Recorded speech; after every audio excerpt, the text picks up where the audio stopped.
시청자 여러분 안녕하십니까? 8월 5일 KBS 7시 뉴스 강원입니다. 경찰이 전광훈 목사와 사랑제일교회에 대해 압수수색에 나섰습니다. 경찰은 전 목사를 올해 1월에 있었던 서부지법 폭력 난입 사태 배후로 의심하고 있습니다. 김보담 기자입니다. 경찰이 전광훈 사랑제일교회 목사에 대한 강제 수사에 착수했습니다. 서울경찰청은 오늘 오전 전광훈 목사와 서울 성북구 사랑제일교회 등에 대한 압수수색에 나섰습니다. 혐의는 특수건조물 침입 교사. 경찰은 전 목사가 지난 1월 발생한 서부지법 폭력 난입 사태의 배후로 의심하고 있습니다.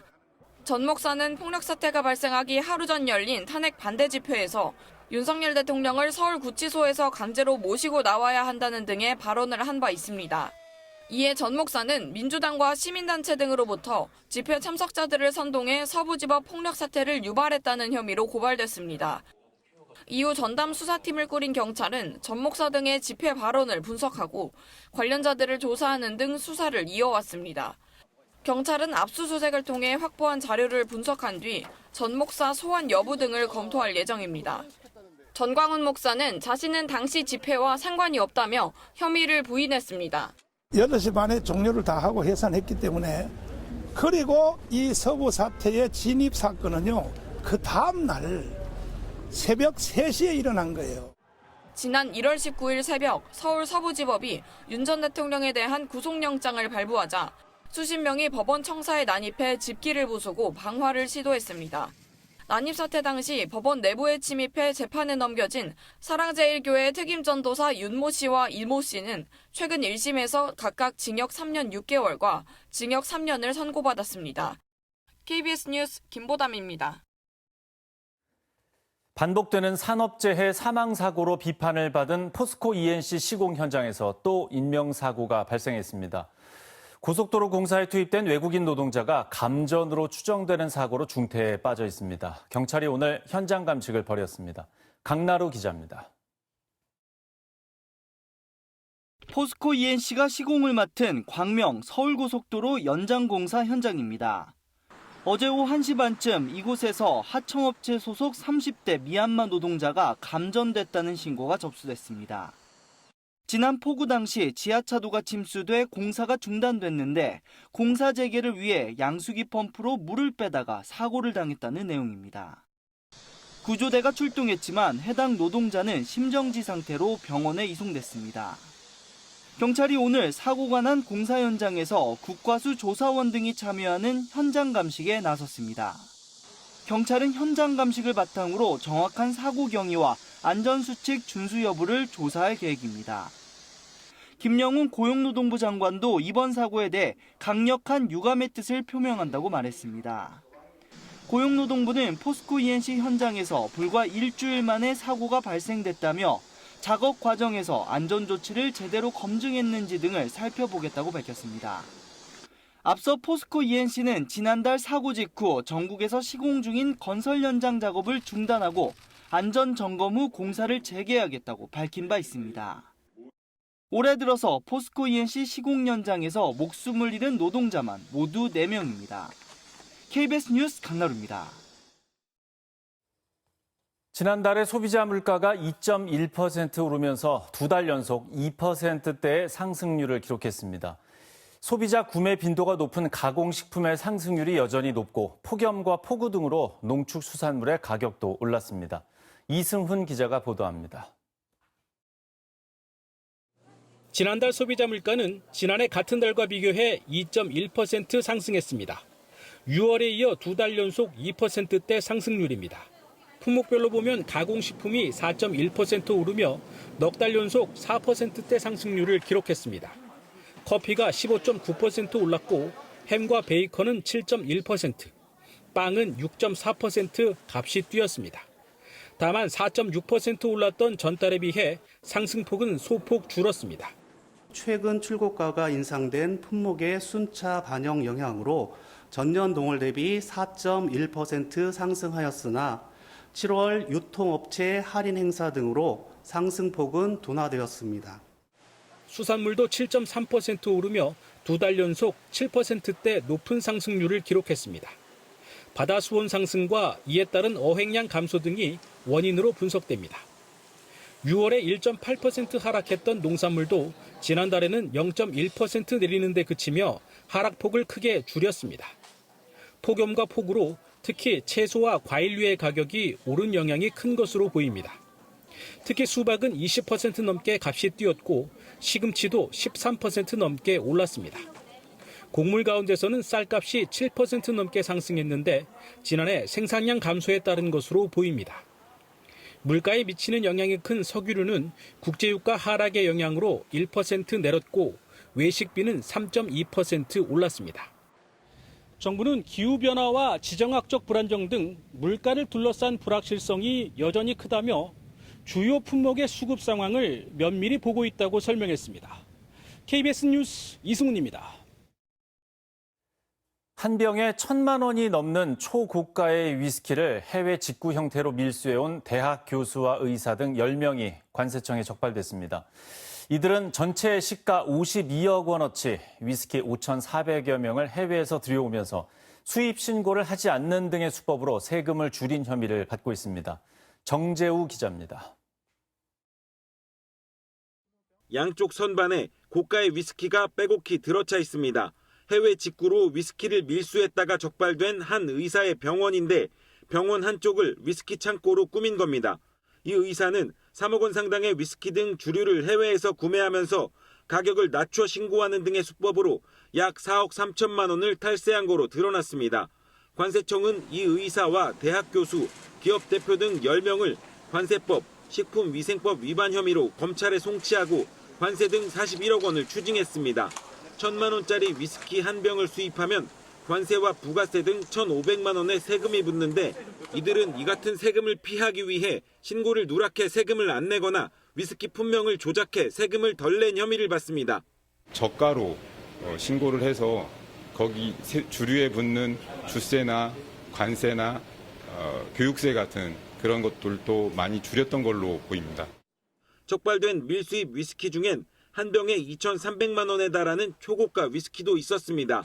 한 사람이 1,640병 넘게 밀수입하기도 했는데 이들 일부는 국내에서 이윤을 붙여 재판매까지 한 거로 드러났습니다. 관세청은 해외 직구를 통해 150달러 초과 주류를 수입하면 관세 등 세금을 내야 하고 150달러 이하라도 관세와 부가가치세만 면제될 뿐 주세와 교육세 등은 내야 한다고 설명했습니다. 관세청은 이번에 적발된 이들 외에도 비슷한 수법으로 밀반입한 사례가 더 있을 거로 보고 수사를 확대할 예정입니다. KBS 뉴스 정재우입니다. 트럼프발 관세 폭탄을 맞고 있는 나라들이 무역 다변화에 나서고 있습니다. 특히 미국 중심의 질서에 반기를 들어온 브릭스 회원국들은 서로의 교역을 강화하거나 미국에 맞대응을 예고하고 있습니다. 김기수 기자가 보도합니다. 중국이 브라질산 커피를 대량 수입하기로 했습니다. 브라질 주재 중국 대사관은 브라질 커피 수출업체 183개 회사에 대한 거래가 승인됐다고 밝혔습니다. 미국이 브라질에 매긴 관세는 50%. 커피는 브라질의 최대 수출품 중 하나이고 미국은 브라질의 최대 커피 시장입니다. 미국 시장을 잃게 되는 순간 같은 브릭스 회원국 중국이 손을 내민 겁니다. A gente preocupa pouco, sim, mas vamos ver se entra outros mercados aí, né? Por exemplo, China, né? Se entrasse, ajudava pouco. 한국보다 커피 수입량이 적은 중국이 브라질 커피를 대량 수입하기로 한 건 미국 견제 목적으로 해석됩니다. 관세 30%를 얻어맞은 또 다른 브릭스 회원국 남아프리카 공화국은 수출 다변화를 천명했습니다. 아프리카 영내는 물론 중국, 아세안 국가들에 대한 시장 확대를 적극 지원한다는 방침입니다. These efforts are not only opening doors to new opportunities, but also reinforcing our commitment to retaining the vital markets we already have. 25%의 관세가 부과된 인도는 미국의 조치가 부당하다며 국익을 지키기 위한 필요한 모든 조치를 취할 것이라고 밝혔습니다. 하지만 트럼프 미국 대통령은 인도가 러시아산 원유를 대량 수입하고 있다며 관세를 대폭 인상할 것이라고 경고했습니다.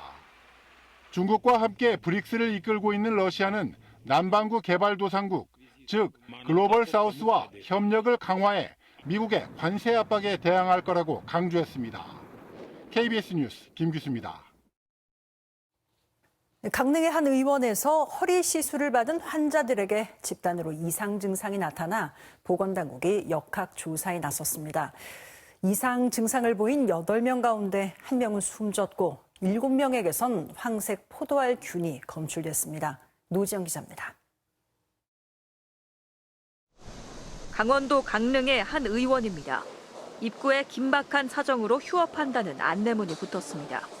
병원에 이상적인 사정이 있어서 8일까지 진료 기록서를 떼가라고. 이곳에서 허리 통증 완화 시술을 받은 환자 8명에게서 극심한 통증과 의식 저하 등 이상 증상이 나타났다는 신고가 보건당국에 접수됐습니다. 모두 60대 이상 고령자들로 이 가운데 1명은 지난달 27일 사망했고 2명은 중환자실에서 치료 중입니다. 역학 조사 결과 이들의 혈액이나 뇌척수액에서 황색 포도알균이 검출됐습니다.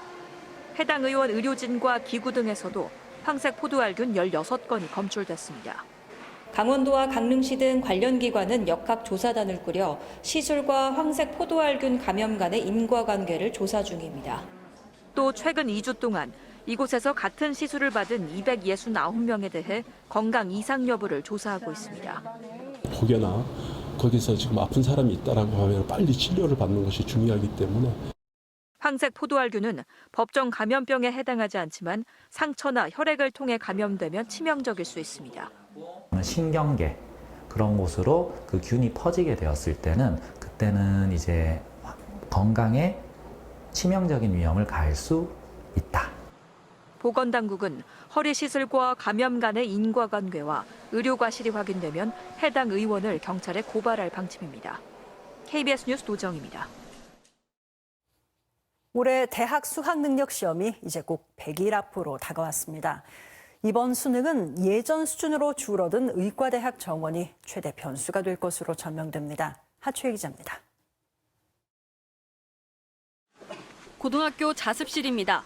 방학인데도 학업 열기가 뜨겁습니다. 100일 앞으로 다가온 대학 수학 능력 시험에서 단 한 문제라도 더 맞히기 위해 최선을 다하고 있습니다. 최선을 다해서 공부를 해서 실력을 올려나온 다음에 수능 때는 그냥 하던 대로 하겠다. 그래서 최선을 다하자. 재수 없다. 올해는 재학생 숫자 자체가 많습니다. 현재 전국의 고등학교 3학년 학생은 45만 명으로 지난해보다 11% 많습니다. 엎친 데 덮친 격으로 올해는 의과대학 정원도 줄었습니다. 올해 선발 인원은 3,000명, 지난해보다 2,000명이나 적습니다. 그만큼 의대 지망생이 다른 대학, 다른 과를 선택할 가능성이 있다는 얘기입니다. 수능에만 집중할 수 있는 N수생들이 증가하는 추세다 보니까 이제 현역으로는 사실 의대를 들어가기 어렵다 이런 말들이 많아서 그래도 저는 제가 할 수 있는 최선을 다해서 할 생각입니다. 이렇다 보니 눈치 작전도 더 치열해질 전망입니다. 특히 탐구 영역이 문제입니다.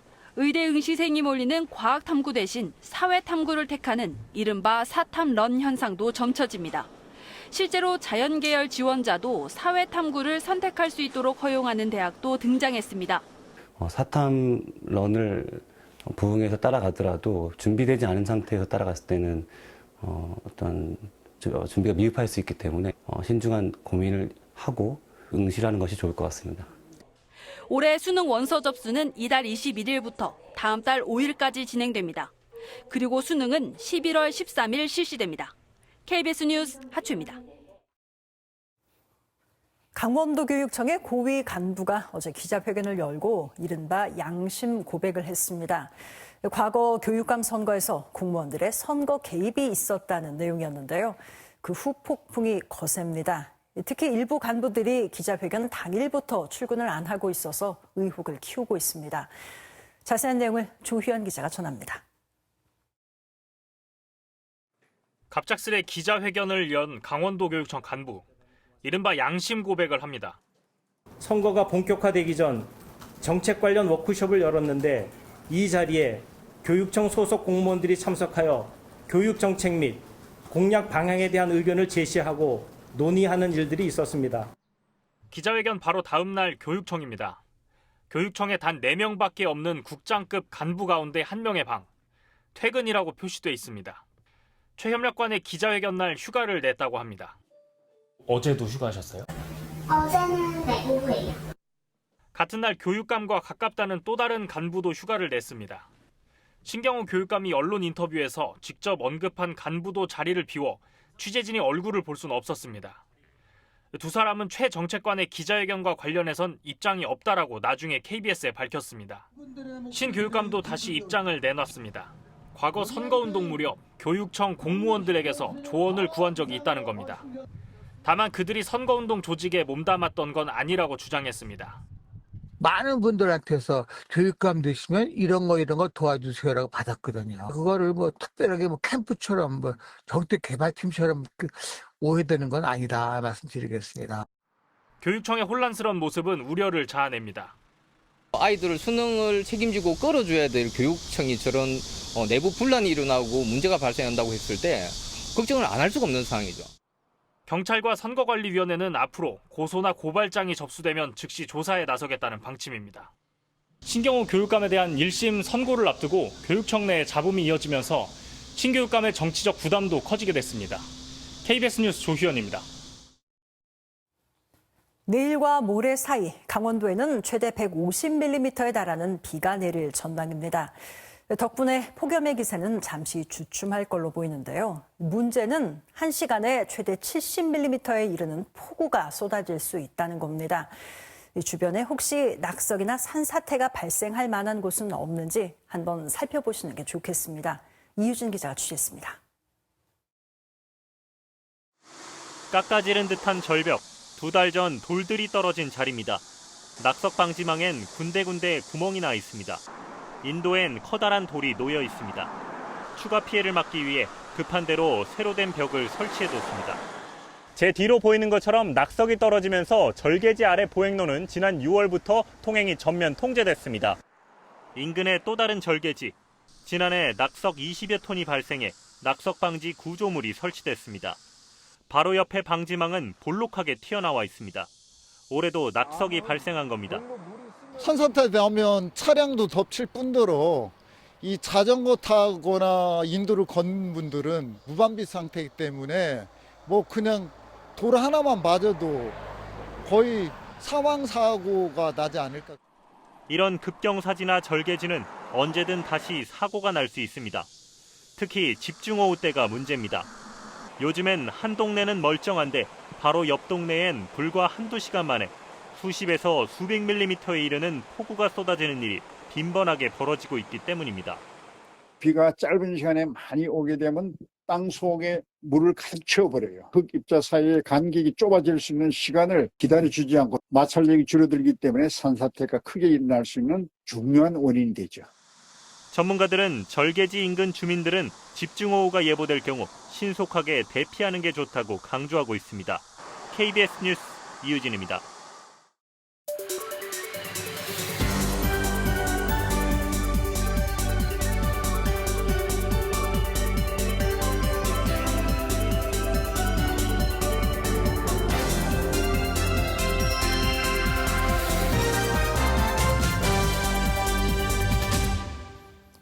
속초와 러시아 블라디보스톡을 오가는 카페리 항로가 운항을 재개했습니다.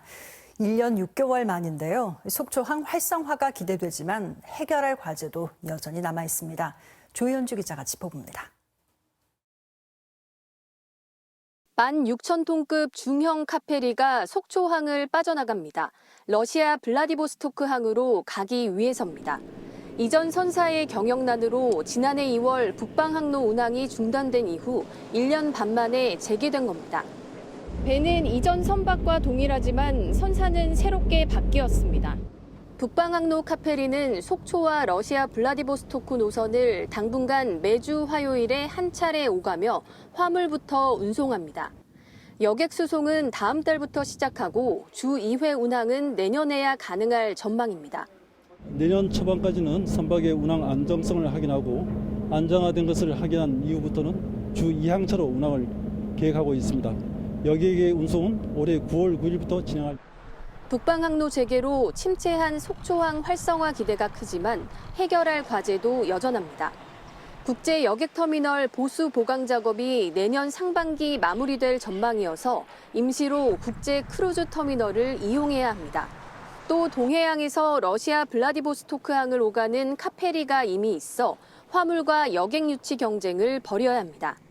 조기 안정과 지속적이고 장기적인 운항이 되도록 하기 위해서 재정적인 지원뿐만이 아니라 다른 기관과의 협력을 통해서 행정적인 지원도 적극할 예정입니다. 선사 측은 운항과 중단을 반복해온 북방항로의 안정적인 운영을 위해 중고차와 중장비 수출 영업에 사활을 걸겠다고 밝혔습니다. KBS 뉴스 조윤주입니다. 윤호중 행정안전부 장관은 오늘 국회 행정안전위원회 전체 회의에서 군 장병의 민생회복 소비 쿠폰 사용처 확대 방안을 검토하기로 했다고 밝혔습니다. 다만 군 장병에게 지급되는 소비 쿠폰에는 주민등록상 주소지에 지자체 예산이 포함돼 있어 모든 지자체의 양해 절차가 필요하다고 덧붙였습니다. 이에 대해 김진태 강원도지사는 전국 시도에서도 군 장병들의 편익 등을 고려해 협조해달라고 요청했습니다. 강원FC는 춘천시와 강릉시를 대상으로 2026년 홈 경기 개최지 공모를 마감한 결과 강릉시만 단독 신청해 이달 12일까지 재공모한다고 밝혔습니다. 이에 앞서 춘천시는 강원FC가 지원금 경쟁 방식 공모로 도민 간 갈등을 부추긴다며 참여하지 않겠다고 밝혔습니다. 한편 국민의힘 춘천시 의원들은 홈 경기 유치에 임하라고 춘천시에 촉구했고 더불어민주당 춘천시 의원들은 공정한 방식의 재공모를 강원FC에 요구했습니다. 춘천시가 대학기술 이전을 통한 바이오 산업도시 조성에 나섭니다. 춘천시는 강원대학교 산학협력단이 과학기술정보통신부의 2025년 대학기술경영 촉신 사업에 선정됨에 따라 강원도, 홍천군과 함께 지방비를 공동 지원하기로 했다고 밝혔습니다. 이는 지난해 지정된 강원 바이오의약품 국가첨단전략산업특화단지의 후속 연계 사업입니다. 허영 국회의원이 아동학대 범죄 예방 강화를 위한 아동복지법 개정안을 대표 발의했습니다. 이 개정안에는 교육감이나 교육장이 유치원과 학교 등 교육기관의 취업 예정자에 대해 아동학대 관련 범죄 전력을 직접 조회할 수 있도록 하는 내용이 담겼습니다. 현행법상 교육감이나 교육장은 취업자들이 교육기관에 배치된 이후에나 취업 제한 대상자임을 확인할 수 있습니다. 강원도 내 시군이 이달 22일까지 에너지 취약계층의 연탄 쿠폰 신청을 받습니다. 지원 대상은 기초생활수급자 등 저소득층과 한부모 가족, 장애인 가구, 만 65세 이상 고령자와 소년, 소녀 가정 등입니다. 선정된 가구에는 올해 10월 안에 연탄 쿠폰이 전달되며 내년 4월 30일까지 사용해야 합니다. 철원군이 지방세나 과태료 체납 차량에 대한 번호판 영치를 야간과 새벽 시간까지 확대합니다. 이에 따라 체납 차량 영치반을 꾸려 실시간 체납 차량 조회가 가능한 차량과 스마트폰을 활용해 주야간 영치에 나섭니다. 대상은 자동차세를 2차례 이상 체납하거나 과태료를 30만 원 이상 내지 않은 차량입니다.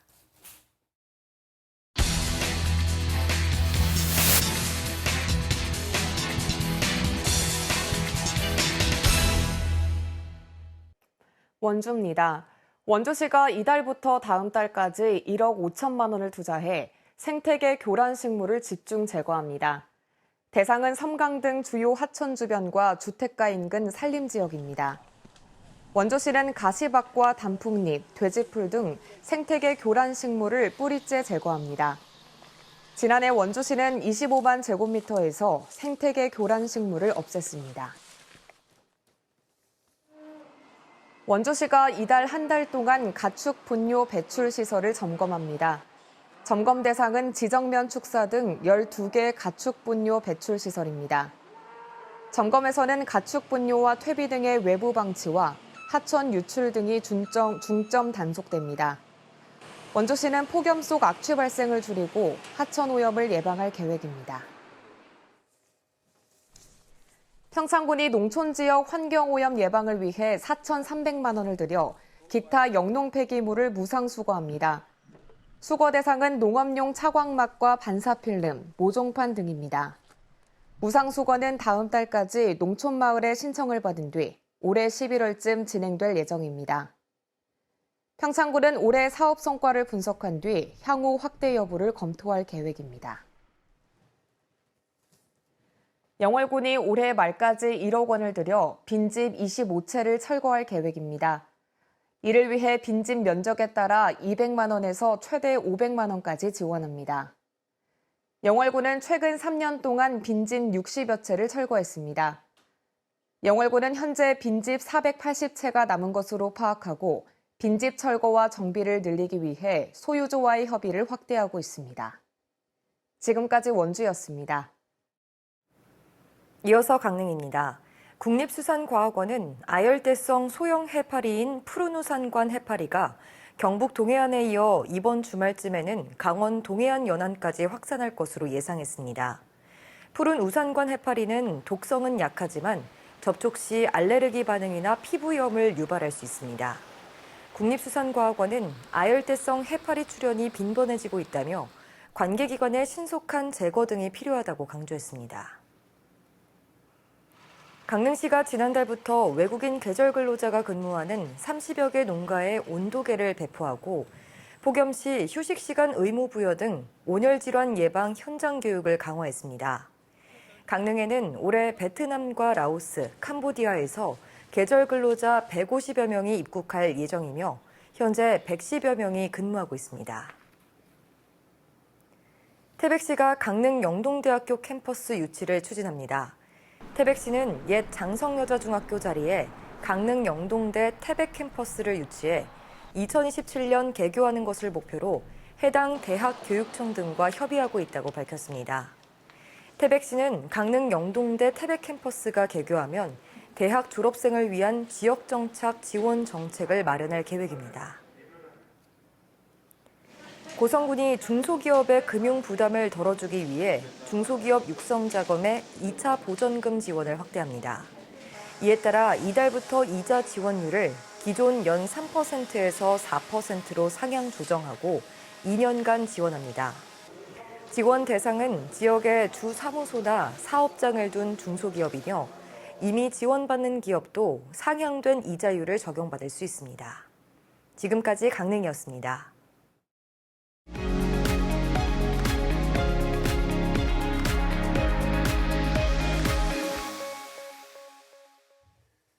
일은 일터에서만 하는 게 이 정확한 것이지만 현실은 그렇지가 않죠. 회식 자리나 휴가 중에도 회사와 관련된 일을 아주 안 할 수는 없습니다. 그런데 필요 이상으로 하게 되면 이것도 업무로 인정을 받을 수 있는지 오늘 좀 얘기를 들어보도록 하겠습니다. 오늘 알찬 생활 이희진 노무사와 함께하겠습니다. 어서 오십시오. 네, 안녕하십니까. 예. 자, 회식이나 워크숍은 그래도 일로 좀 볼 수가 있는데, 네. 예, 휴가 중에 이런 것들을, 이럴 때 만약에 일을 하다가, 이게 정확한 기준은 산재 처리 여부가 좀 정확한 기준이 될 것 같은데, 어느 정도 그 산재 처리를 받을 수 있습니까? 우선 회식이나 워크숍 같은 경우에 결론적으로 말씀을 드리면 산재 처리가 가능한 경우도 있고 가능하지 않은 경우도 있습니다. 그 산재 처리의 인정 여부의 핵심은 업무 관련성 여부이거든요. 네. 예를 들어서 회사가 주최를 하고 그리고 참석이 사실상 강제되는 회식 같은 경우에서 발생한 사고는 업무 관련성이 있기 때문에 산재로 인정될 확률이 매우 높습니다. 반면에 직원들이 자발적으로 모인 그 자리에서 생긴 사고라면 업무와의 관련성이 떨어지기 때문에 산재로 인정받기는 어려운 상황이거든요. 네. 워크숍의 경우에도 마찬가지입니다. 교육이나 토론 같은 업무 목적이 있고 사용자가 주최를 하고 있는지 그리고 근무 시간 이외에 개최되는지 여러 요소 등을 종합적으로 판단해서 산재 여부를 결정하게 되고요. 네. 결론적으로 말씀드리면 단순히 근무 시간 외에 발생했다라는 사고라는 이유만으로 뭐 산재가 안 된다는 것은 아니고요. 뭐 업무와의 연관성이 있는지 여부 그 부분이 가장 중요한 판단 요소라고 보여집니다. 예. 그러면 뭐 일 때문에 외근이나 출퇴근길에 발생하는 사고에 대해서는 적용이 좀 어떻습니까? 이것도 뭐 결론부터 말씀드리면 산재가 될 수도 있고 안 될 수도 있습니다. 예. 먼저 외근중 사고는 업무 수행 중 발생한 사고이기 때문에 이거는 무조건 산재가 됩니다. 네. 뭐 예를 들어서 출장 중에 교통사고를 당한다든가 아니면 외근 중 식사하러 가던 길에 발생한 사고는 업무의 연장선상에 있었기 때문에 산재의 대상이 되고요. 쟁점이 됐던 부분들은 출퇴근 사고와 관련된 부분인데요. 2018년도에 법의 개정이 있었습니다.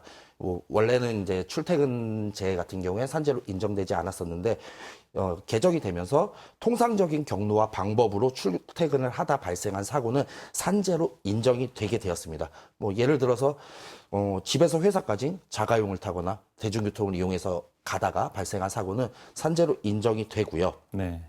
다만 경로를 벗어나서 사적인 업무를 보던 중에 발생한 사고라고 한다 그러면은 그 부분은 업무 관련성이 떨어지기 때문에 산재로 인정받기는 어렵습니다. 뭐 상식적으로 퇴근 후 집과 좀 멀리 떨어져 있는 곳에 친구를 만나러 가는 과정에 사고가 발생했다. 네. 이거는 뭐 산재가 되기는 당연히 어렵겠죠.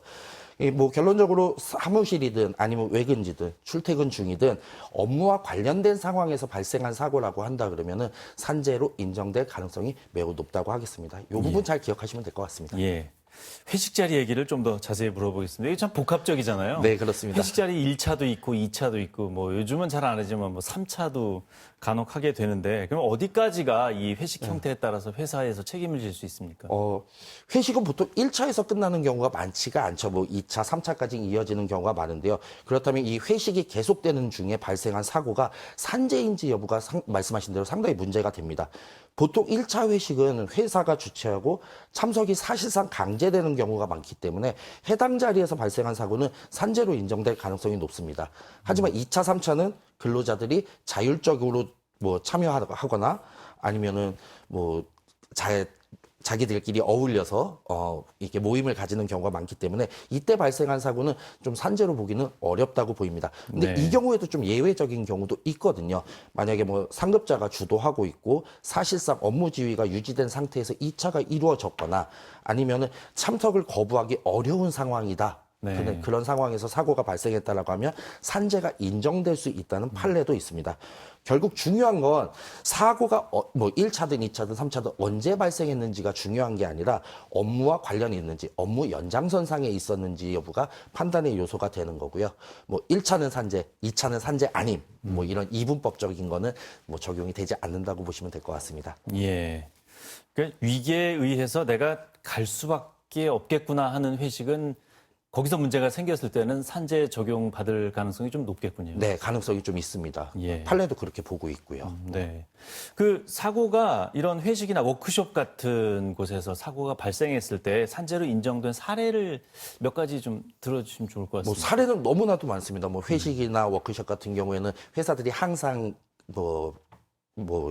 개최하고 있는 부분이기 때문에 사례는 많고요. 뭐 예를 들면 영업사원이 거래처 접대 회식 후에 식당 계단에서 넘어져서 이렇게 계단을 구르는 사고가 있었는데 그 사고에서 사망을 하셨습니다. 해당 판결에서 법원은 회사가 회식을 주최를 했고 회식 목적이 업무 수행에 관련된 것으로 판단해서 사망사고를 업무상 재해로 인정을 했고요. 그리고 2차 회식 기간 중에 무단횡단하다가 교통사고를 당한 경우에도 산재로 인정된 경우가 있습니다.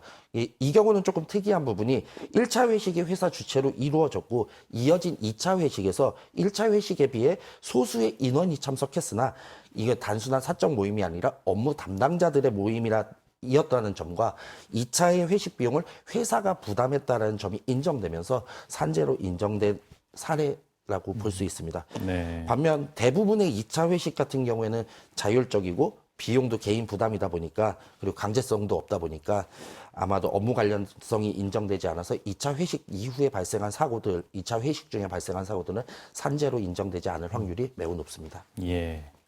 또 이제 휴가.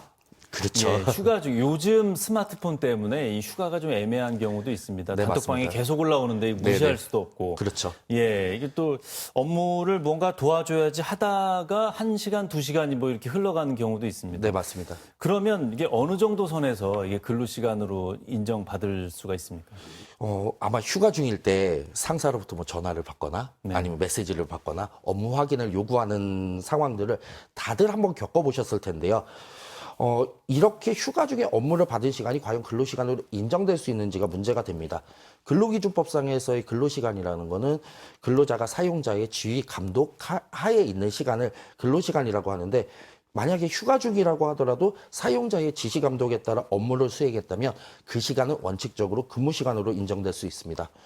뭐 예를 들어서 휴가지에서 보고서를 제출한다거나 아니면은 중요한 회의에 뭐 원격으로 참여하는 등 실질적인 업무 수행이 있었다면 그 시간은 연차 휴가로 보기는 어렵고요. 근로시간으로 볼 수 있고 만약에 그 근로시간으로 볼 수 있다면은 이 연차 휴가일은 사용하지 않는 것이 되고 만약에 또 해당 근로시간이 소정 근로시간이나 주 40시간을 초과했다면 연장 근로수당의 지급 대상이 되기도 합니다.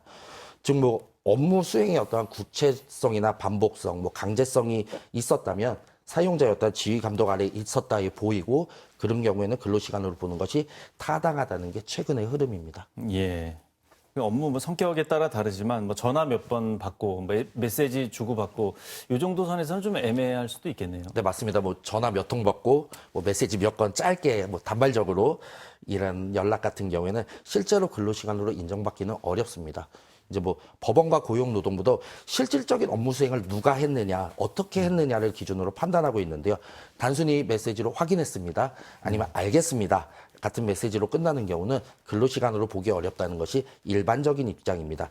네. 하지만 문제는 이런 연락이 반복되거나 아니면 심리적으로 계속 업무를 신경 써야 하는 수준이라면 이야기가 달라지는데요. 뭐 판례는 상급자가 계속적으로 반복적인 메시지를 보내고 보고를 요구한 경우에는 지속적인 업무 지시다라고 인정해서 연장근로수당의 그 대상이 된다라고 판결한 사례가 있고요. 네. 고용노동부 역시 단순한 지식 전달인지 아니면 실제로 문서를 작성하고 자료를 제출하는 등 실제 업무 수행이 있었는지 그리고 뭐 업무의 구체성 등을 종합적으로 판단해서 고려해 근로시간 해당 여부를 판단해야 된다고 설명합니다. 뭐 결국 전화 한 통이라도 단순 통보가 아닌 뭐 업무 지시가 수반되었고 그에 따라 실질적인 조치나 대응을 했다면은 해당 시간은 근로시간으로 보는 것이 타당할 것 같습니다. 예. 아, 이건 아닌데 이렇게 생각은 하지만 맞습니다. 사측의 문제 제기를 하기가 이런 부분 참 어렵지 않습니까? 주위에서도 뭔가 이거 내가 너무 지나치다고 얘기하는 거 아닌가? 그렇게 생각하는 거 아닌가? 이렇게 할 수 있는데 그 근로자 입장에서 구제 절차나 뭐 방법 같은 거 상담할 수 있는 방법이 좀 있습니까? 뭐 앞서 말씀드린 사례처럼 휴가 기간 중에 상사가 계속적으로 연락한다. 그러면 대부분 참고 넘어가시는 경우가 대부분이시거든요. 네. 뭐 법적으로 구제 방법이 없는 것은 아닙니다. 존재하고요. 먼저 뭐 연락 자체를 불법이라고 할 수는 없습니다. 근데 그 내용이나 빈도가 지나치게 반복돼서 뭐 정신적인 스트레스나 압박으로 이루어진다면은 직장 내 괴롭힘으로 판단이 될 수 있습니다. 근로기준법은 지위의 우위를 이용해서 업무상 적정 범위를 넘어 근로자에게 신체적, 정신적 고통을 주는 행위를 직장 내 괴롭힘으로 정의하는데요. 네. 이에 해당한다고 판단되면 회사의 직장 내 괴롭힘으로 신고하거나 고용노동부에 진정을 제기할 수 있는 방법이 있습니다. 네. 오늘 말씀 여기까지 듣겠습니다. 말씀 잘 들었습니다. 네, 감사합니다.